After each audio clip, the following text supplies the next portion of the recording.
ভয়ানক গোরস্থান পর্ব ৬। অভিশপ্ত ইতিহাস। রিমা আর তানিম দাঁড়িয়েছিল গির্জার অন্ধকার কোণায়, নিঃশব্দে, স্তব্ধ হয়ে। কিছুক্ষণের মধ্যেই তারা বুঝতে পারল অরণ্য আর ফিরে আসবে না। ফাটলটা আবার ধীরে ধীরে বন্ধ হয়ে গেল, যেন কিছুই ঘটেনি।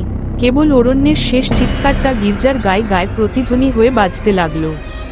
রিমা ফুপিয়ে কেঁদে উঠল, সব আমাদের দোষ। আমরা কেন এলাম এই গোরস্থানে? আমরা কেন এত সব ঘাটাতে গেলাম? তানিম তখনও চুপ, তার চোখ দুটো যেন একটাই জিনিস দেখছে, ফাটলের ভেতর থেকে যেটা উঠেছিল, সেই অভিশপ্ত হাত। কয়েক মিনিট পর হঠাৎ গির্জার পুরনো একটা দেয়ালে লুকানো কাঠের তাক থেকে একটা পুরনো ধুলোমাখা বই পড়ে গেল মাটিতে।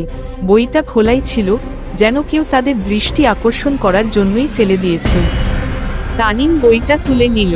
উপরের দিকে লেখা, ঘুম ভাঙা আত্মার ইতিহাস, 1841 সাল। রিমা কাপা গলায় বলল, এটা কি? ওর কথা বলা আছে? তানিম দ্রুত পৃষ্ঠা উল্টাতে লাগল। এই আত্মাটি একসময় ছিল এই গ্রামের এক গরিব কবিরাজ, নাম ছিল বজলু ফকির। কিন্তু সে একদিন মৃতদের চিকিৎসা করতে গিয়ে নিজের আত্মা হারিয়ে ফেলে। তখন গ্রামের লোকেরা ভয় পেয়ে তাকে জীবন্ত কবর দেয়। তারা বিশ্বাস করত সে অশরীরী আত্মাদের সাথে চুক্তি করেছে।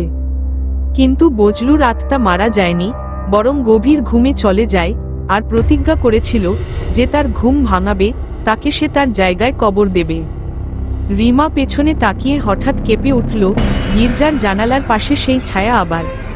তবে এবার তার চেহারাটা পরিষ্কারভাবে দেখা যাচ্ছে, শুকনো মুখ, চোখহীন দুটি চোখ গর্তের মতো, আর কপালের মাঝখানে একটা কালো দাগ, ঠিক যেন পচে যাওয়া কবরের মাটি।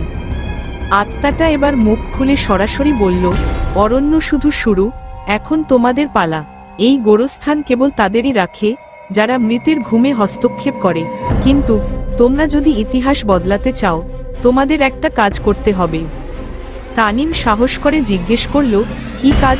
আত্মা ধীরে ধীরে বলল, যে জায়গায় আমাকে কবর দেওয়া হয়েছিল, সেখানে আজও এক অভিশপ্ত জিনিস আছে, আমার জীবনের শেষ বন্ধনী, এক লোহা বাঁধা তালা। সেই তালা যদি কেউ ভেঙে দেয়, আমি মুক্তি পাব, আর তোমরা বাঁচবে। কিন্তু যদি ব্যর্থ হও, তাহলে কেবল তোমাদের মৃত্যু নয়, এই গোরস্থান তোমাদের স্মৃতিও মুছে দেবে পৃথিবী থেকে। রিমা তানিমের দিকে তাকিয়ে ফিসফিস করল, তাহলে আমাদের অরণ্যকে ফিরিয়ে আনতে হলে এই তালা খুঁজে বের করতে হবে। আত্মাটা হাওয়ার মতো মিলিয়ে গেল, চারপাশে আবার অন্ধকার ঘনিয়ে এল। তানিম হাতে বইটা নিয়ে রওনা হলো গোরস্থানের সেই পুরনো অংশের দিকে, যেটা এখনো কেউ ছুঁয়েও দেখেনি, যেখানে সেই অভিশপ্ত তালা লুকিয়ে আছে, আর হয়তো অপেক্ষা করছে কারো শেষ নিঃশ্বাসের।